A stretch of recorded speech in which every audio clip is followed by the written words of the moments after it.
The news of the engagement did not arrive as a whisper. It hit the estate like a shockwave, traveling from the stables to the master bedroom in under an hour. By noon, the warmth that once defined the corridors had evaporated. The air grew heavy, thick with the weight of unspoken disapproval. Every servant Nancy passed stopped their work, their eyes tracking her movement with a calculated, biting intensity. The house had been a sanctuary. Now it was a gauntlet. She could feel the shift in the rhythm of the halls. The usual bustle of morning chores had been replaced by a deliberate, rhythmic silence that broke only when she entered a room. Doors closed just as she reached them. Conversations cut off mid-sentence, leaving behind a lingering, sharp tension that clung to the walls. She moved through the foyer, keeping her pace even, though the floorboards seemed to groan under the collective scrutiny of a dozen hidden observers. The estate had decided its stance, and the message was clear. She was an intruder in a house that had already closed its gates against her. Nancy stepped into the foyer, the grand space suddenly feeling like a narrow, suffocating tunnel. She kept her head bowed, her focus fixed on the polished marble beneath her feet. But the sensation of being watched was absolute. It was a physical pressure, a prickling on the back of her neck that refused to fade. To her left, a footman stood by the heavy oak doors, his posture rigid, his gaze tracking her with a cold, detached scrutiny. Further down the hall, two housekeepers huddled near the staircase, their voices falling into a sharp, jagged silence the moment she drew near. They did not move to clear her path. They simply watched, their expressions unreadable masks of disdain. She could hear the faint, rhythmic tap of her own heels against the stone, a sound that seemed unnaturally loud in the oppressive stillness. Every shadow in the foyer seemed to harbor a new pair of eyes, judging her presence, measuring her worth. Nancy moved toward the center of the foyer, her boots barely making a sound on the cold stone. Ahead, a maid stood near the service entrance, holding a heavy stack of silver plates. As Nancy drew level with her, the maid did not turn or offer the customary greeting. Instead, she shifted her stance, her eyes locking onto Nancy with a sudden, sharp intensity. The maid's fingers loosened. The stack of silver slipped, hitting the marble floor with a violent, jarring crash. The sound exploded through the high-ceilinged hall, a cacophony of ringing metal that drowned out all other noise. Plates skittered across the floor, spinning and vibrating against the stone. Nancy flinched, the sudden noise cutting through her concentration like a physical blow. She stopped, her feet inches from the scattered silver. The maid remained standing, her posture stiff, staring down at the wreckage with a look of cold satisfaction. The foyer, once silent, now felt heavy with the weight of the deliberate public insult, and the maid did not move to retrieve a single piece, waiting for Nancy to react. The ringing of the silver faded into a hollow, ringing silence that seemed to stretch across the entire foyer. Nancy stood motionless, the scattered plates reflecting the dim light of the overhead chandelier like jagged teeth on the floor. She waited for a word, an apology, or even a command, but none came. Instead, the shadows near the base of the grand staircase shifted. A voice, thin and sharp as a razor, cut through the stillness from the darkness beneath the landing. A beggar in silk, the voice hissed, the words dripping with a calculated, biting malice that seemed to vibrate in the air. Nancy felt the comment land with the weight of a physical strike. Her hands, which she had kept clenched at her sides to maintain her composure, began to tremble uncontrollably. She tried to steady her breathing, but the rhythm of her lungs was erratic, betraying the calm facade she had fought so hard to maintain. She looked toward the source of the sound, but saw only the deep, impenetrable black of the alcove. Every muscle in her body tightened. The stinging words echoed in the foyer, leaving Nancy exposed. She looked down at the silver plates scattered across the marble, their polished surfaces catching the dull light. With a slow, deliberate movement, she knelt, her knees hitting the cold stone. She reached out, her fingers hovering near a fallen fork, intending to restore order to the chaos. Before her hand could make contact, a pair of boots stepped firmly into her field of vision. The maid moved with sudden, aggressive speed, her hand darting down to snatch the silver away from Nancy's reach. The metal clinked sharply as the maid gathered the pieces into a tight, defensive bundle, shielding them from Nancy's touch, as if she were a source of contamination. Nancy remained on the floor for a heartbeat, her hand still outstretched in the empty space where the silver had been. The maid did not look at her, instead turning her back with a sharp, dismissive jerk of her head. She walked toward the service door, her pace brisk and unwavering. Nancy stood up slowly, her palms pressed against her thighs to hide their lingering tremor. She was left alone in the center of the foyer, the silence returning, heavier and more suffocating than before, as the staff watched from the periphery, their eyes cold and unblinking. The heavy doors of the estate swung open, spilling Nancy into the bright, manicured expanse of the garden. The air here was thick, with the scent of lilies and the sharp, rhythmic clinking of crystal flutes. She moved toward the edge of the stone terrace, hoping to find a quiet corner, but the space was already claimed. Groups of guests stood in tight, impenetrable circles, their laughter rising and falling like the tide. As she passed, the conversations did not stop. They merely shifted tone.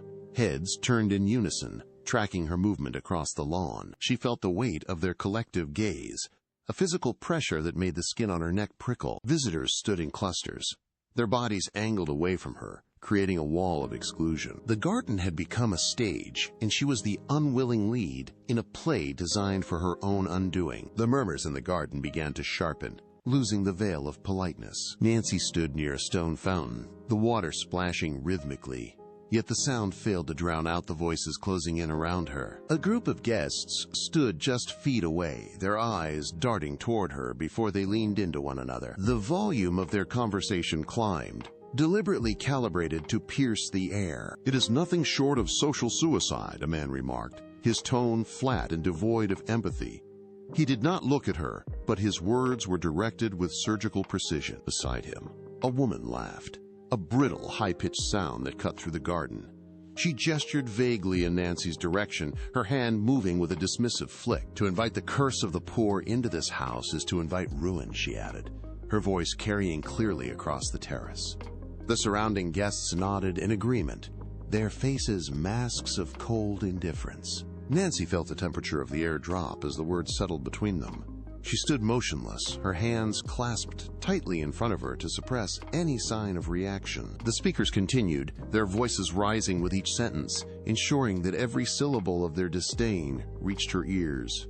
They spoke of her as if she were a ghost, a blight on the estate that needed to be purged. The garden, once a place of beauty, had transformed into a courtroom where the verdict was already written. The son had watched the scene from the balcony, his hands gripping the stone railing until his knuckles turned white. As the garden party dissolved into a chorus of whispers, he turned away from the terrace and retreated into the dim, quiet corridors of the estate. He walked with a hurried, uneven gait, his eyes fixed firmly on the floorboards to avoid any chance of meeting Nancy. When she appeared at the end of the hallway, he did not stop or offer a word of comfort.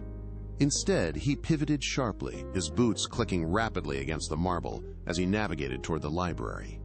He reached the heavy oak door and slipped inside, closing it with a finality that echoed through the empty hall. The sound of the bolt sliding into place was sharp and deliberate. He stood on the other side, his back pressed against the wood, listening to the silence of the house.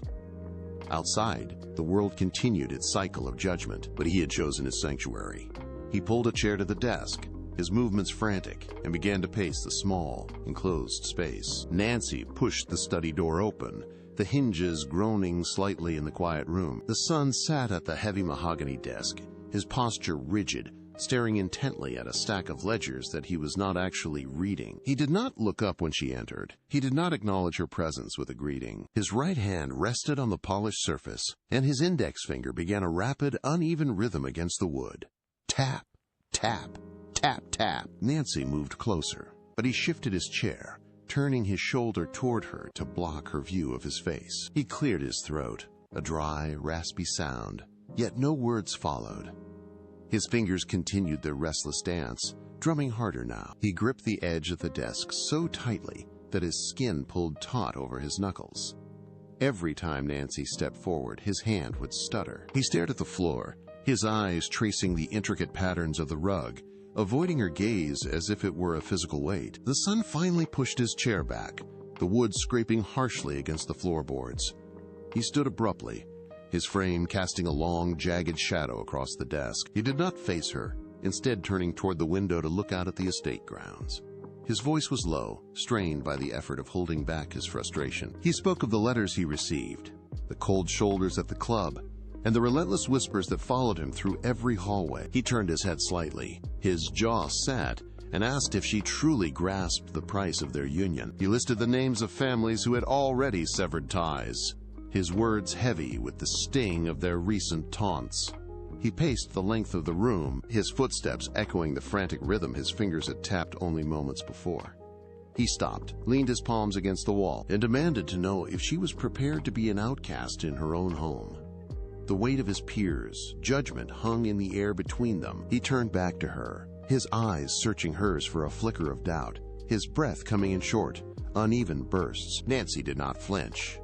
She did not offer a retort to the accusations hanging in the air. Instead, she moved to the side table where the silver trays sat. Her movements were precise and unhurried. She reached for the porcelain teapot, her fingers wrapping firmly around the handle. The son watched her, his chest heaving, waiting for a breakdown or a defensive outburst. It never came. She tilted the pot, the amber liquid streaming into the cup. Without a single tremor, the steam rose in a thin, straight line.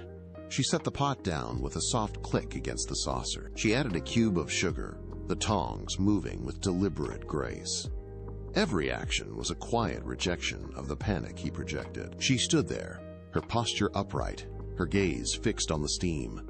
She offered a small, sad smile that contained no malice. The frantic energy of the room collided with her silence and shattered against it, leaving only the quiet clink of the spoon. The air turned crisp as autumn descended upon the estate, signaling the arrival of the grand banquet. Servants moved through the halls with frantic energy, polishing surfaces until they gleamed and arranging heavy centerpieces that dominated the long tables. The dining hall was transformed into a display of immense wealth. Crystal chandeliers were lowered and lit, casting a harsh, unforgiving glow over the polished mahogany. Outside, the crunch of gravel under carriage wheels signaled the arrival of the region's elite. They stepped out in a steady stream, their voices rising in a cacophony of laughter and sharp, calculated greetings. They filled the foyer, their presence claiming the space with an air of absolute entitlement. Nancy watched from the periphery as the guests surged into the dining hall, a sea of faces that seemed to close ranks against her. The room grew crowded, the heat rising as more people squeezed into the narrow aisles between the chairs. The doors to the hall were shut, sealing the guests inside. The atmosphere thickened, turning the room into a pressure cooker of expectation and judgment. The dining hall hummed with the low, rhythmic drone of hundreds of voices. It was a sound of absolute confidence, a collective assertion of status that filled every corner of the room. Nancy stood near the entrance, her path forward obstructed by the sheer density of the crowd. Guests leaned in close to one another, their movements synchronized in a display of shared exclusion. She tried to move toward the far end of the hall, but shoulders turned away and elbows shifted to block her progress. The air grew heavy with the scent of expensive perfume and the underlying heat of too many bodies in a confined space. Every time she took a step, the conversation around her would drop to a sharp, pointed silence, only to erupt again the moment she passed. She was a ghost in their theater, a target for eyes that tracked her every movement with calculated disdain.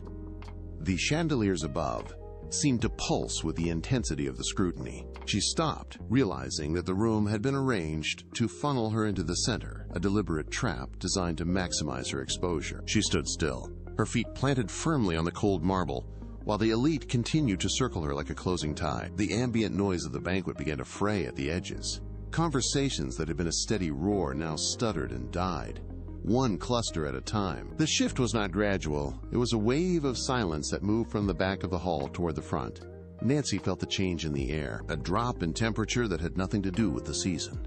At the head of the long table, the woman who had been the center of the evening's laughter stood up. She did not look at her neighbors. Her gaze locked onto the center of the floor, cutting through the crowd like a blade. The woman leaned forward, her weight shifting onto the mahogany surface, and the metal of her cutlery scraped against the china with a sound that echoed through the rafters. Every guest turned to follow her line of sight. The woman raised her hand, her movements deliberate and slow, until her arm was fully extended. She pointed a finger directly at Nancy.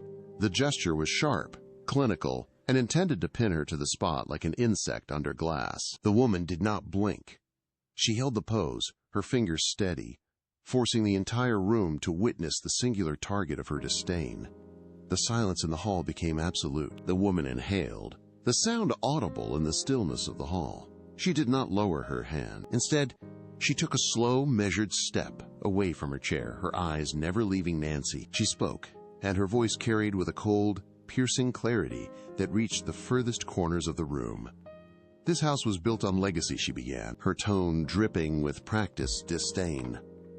She paused, letting the word hang in the air. A heavy, unassailable concept. She swept her gaze across the seated guests, ensuring their full attention, before turning back to the center of the floor. It was built on bloodlines and centuries of tradition, she continued, her voice sharpening into a blade. It was never meant to be sustained by the charity of a cursed girl. The words landed with the finality of a gavel strike. The room froze. The guests remained motionless, their faces locked in expressions of rigid anticipation. Not a single glass was raised. No one dared to shift in their chair. Nancy stood at the heart of the silence, the target of 100 pairs of eyes. The sun sat only a few feet from the center of the confrontation. He had been staring at his plate, but as the final word of the insult echoed, his head snapped up. His face had drained of all color, leaving his skin a stark, ghostly white against the dark wood of the table. He gripped the edge of the mahogany surface, his knuckles turning ivory as he pressed down. The wood groaning under the sudden, uneven weight. He began to stand, his chair scraping harshly against the marble floor, a sound that grated like a scream in the quiet hall. Halfway up, he faltered, his knees locked.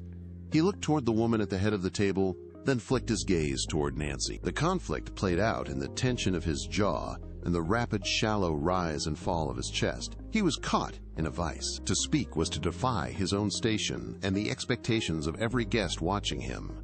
To remain silent was to abandon the person he had sworn to protect. He remained suspended in that agonizing space between duty and devotion, his breath hitching as the weight of the room's judgment pressed down, rendering him entirely motionless. The silence in the dining hall was absolute, a heavy, suffocating blanket that pressed against the guests. No one breathed, no one moved. The only sound was the faint, rhythmic ticking of a clock somewhere in the distant foyer. Nancy remained in her seat, her hands resting flat on the table. She felt the gaze of the room, 100 pairs of eyes tracking her every micro movement. She did not look at the sun, nor did she glance toward the woman who had just spoken. Instead, she took a slow, deep breath, feeling the air fill her lungs. Steadying the tremor in her fingers, she pushed her chair back. The legs scraped against the marble floor, a sharp, singular sound that cut through the stillness like a knife. She stood. Her movement was fluid, devoid of hesitation or the frantic energy of a cornered animal. She straightened her back, her posture upright and balanced. As she rose, the light from the overhead chandeliers caught her face, highlighting the stillness of her features. She did not rush. She allowed the motion to complete itself, her presence expanding to fill the space where the sun had previously faltered. Every guest turned their head in unison, their expressions shifting. The focus of the entire hall had shifted. Nancy began to move. She stepped out from behind her chair, the heels of her shoes clicking rhythmically against the polished marble. The sound was measured, echoing against the high, vaulted ceiling with each stride. She did not look at the floor, nor did she seek the sun's gaze for support. Her eyes remained fixed on the woman at the head of the table, a steady, unblinking focus that cut through the ambient heat of the room. As she walked, the path between the long dining tables seemed to narrow. Guests shifted in their seats, pulling their chairs inward to avoid contact with her as she passed. One man leaned back, his wineglass trembling in his hand, while a woman beside him turned her head away entirely, refusing to meet Nancy's direct stare. Nancy walked with a deliberate, fluid gait, her arms relaxed at her sides. She reached the center of the hall, the space where the air felt thickest. She stopped.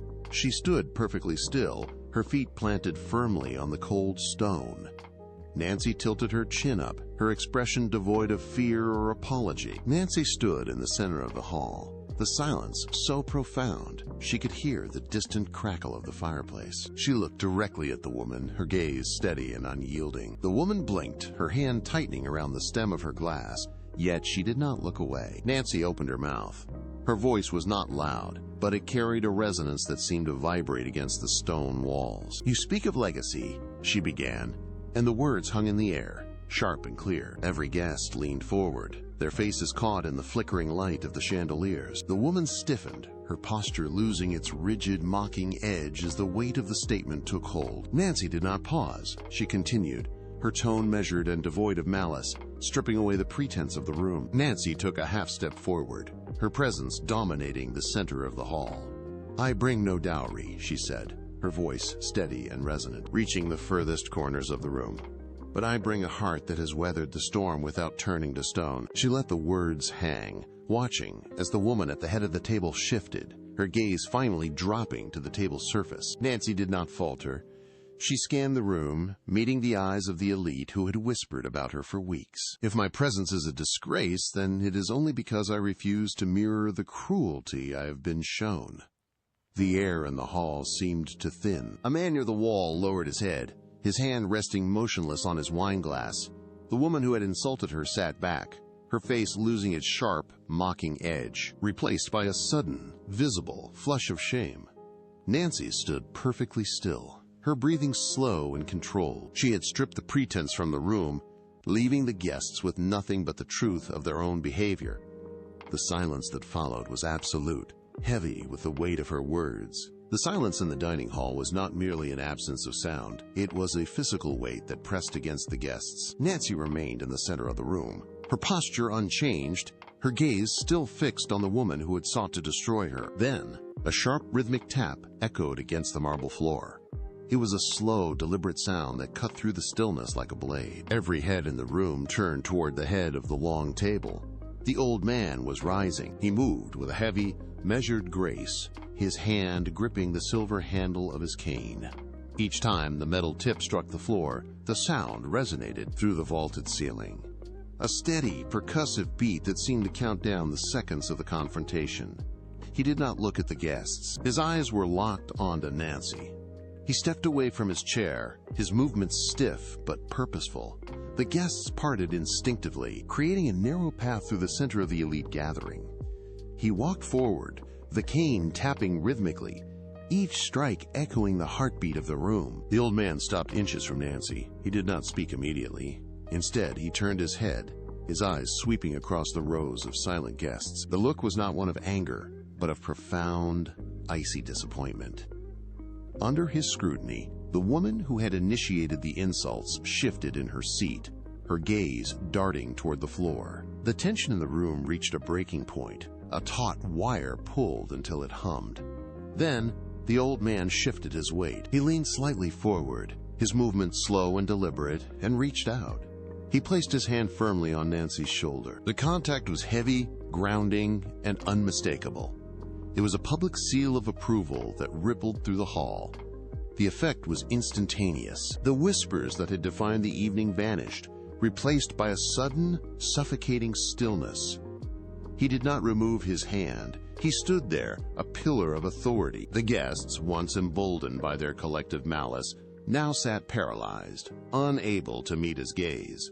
The challenge had been met and dismantled. He held his position, his hand remaining steady on her shoulder, forcing the room to acknowledge the new reality of the estate. The son stood near the edge of the crowd, his own hands clenched at his sides. He had watched the entire confrontation from the shadows of the periphery, his heart hammering against his ribs. For weeks, he had retreated into the silence of his study, paralyzed by the weight of expectations and the biting remarks of his peers. But as he looked at Nancy, he saw something that stopped his breath. She was not shrinking. She was not pleading. She stood with a quiet intensity that seemed to burn through the cold air of the hall. The old man's hand remained on her shoulder, but it was Nancy's own unwavering posture that held the son's attention. He watched her eyes, clear and steady, reflecting a strength he had never dared to claim for himself. The realization hit him with the force of a physical blow. He had been waiting for permission to be brave, while she had been forging her own path through the fire. His shoulders dropped. The tension that had kept him locked in his own doubt finally snapped. He took a single, heavy step forward, then another. The floorboards creaked under his weight, drawing the eyes of the guests away from the old man and toward him. He kept his gaze locked on Nancy, his path clear, as he crossed the distance to stand by her side. The sun reached the center of the hall, the distance between him and Nancy closing with every deliberate stride. He did not pause to acknowledge the old man or the onlookers. He stopped directly in front of Nancy, his presence filling the space. He reached out, his fingers finding hers.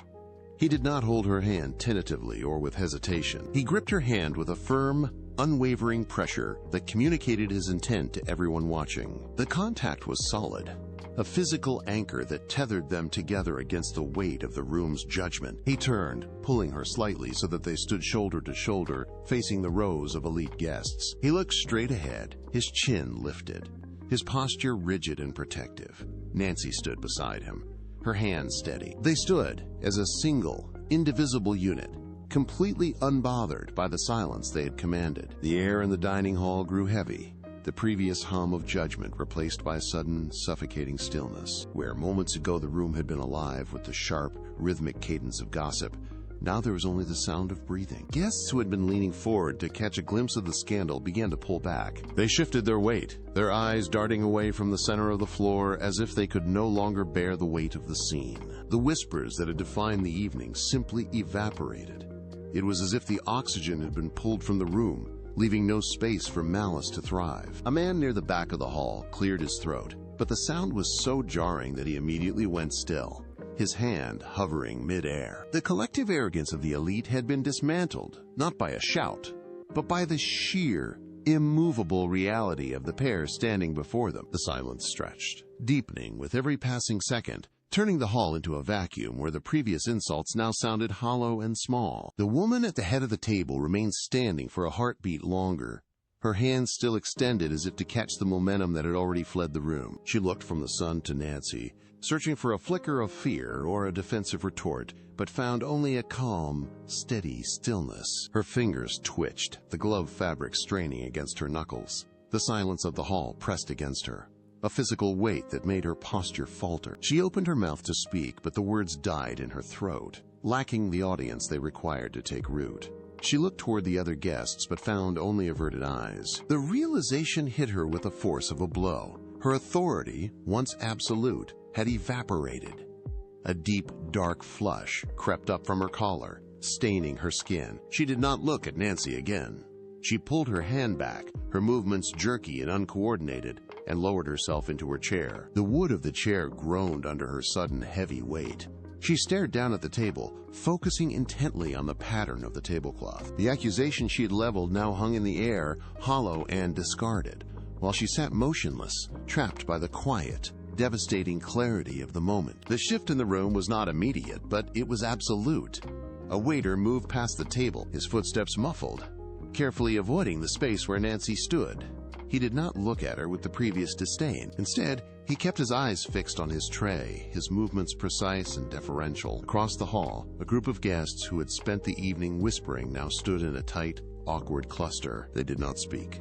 They watched the center of the room, their expressions guarded, as if assessing a new, unfamiliar landscape. The air felt thinner, the oppressive weight of the earlier judgment replaced by a cautious, lingering uncertainty. Nancy remained where she was, her posture unchanged, her gaze steady. She did not move to claim victory, yet the space around her seemed to expand, creating a perimeter that no one dared to cross. The son kept his hand firmly linked with hers, his posture rigid, signaling his total alignment with her position. A few guests began to turn away, their movements stiff and hurried, as they retreated toward the exits. They avoided the center of the room, navigating the edges of the hall with a newfound, silent respect. The old man stepped away from the head of the table, his cane striking the marble with a rhythmic, hollow sound that drew every eye in the hall. He walked the length of the room, his pace slow and deliberate, until he reached Nancy. He stopped, leaned slightly on the silver handle of his cane, and reached out to place his hand firmly on her shoulder. The contact was brief, but the weight of it was unmistakable. It was a public seal of approval that rippled through the gathered crowd. The son, watching the interaction, tightened his grip on Nancy's hand, his chin lifting as he turned to face the room. He did not speak, but his stance was a clear, silent declaration of unity. The guests, sensing the finality of the moment, began to disperse. They moved with a measured, careful grace, avoiding the center of the hall where Nancy stood. The sharp, venomous glances that had defined the evening were gone, replaced by a cautious, averted respect. Nancy did not move. She remained standing in the center of the floor, her posture relaxed but unyielding, her eyes scanning the room with a calm, steady clarity. As the last of the guests exited into the night, the hall fell into a profound, heavy silence. Nancy stood alone in the center, the master of a space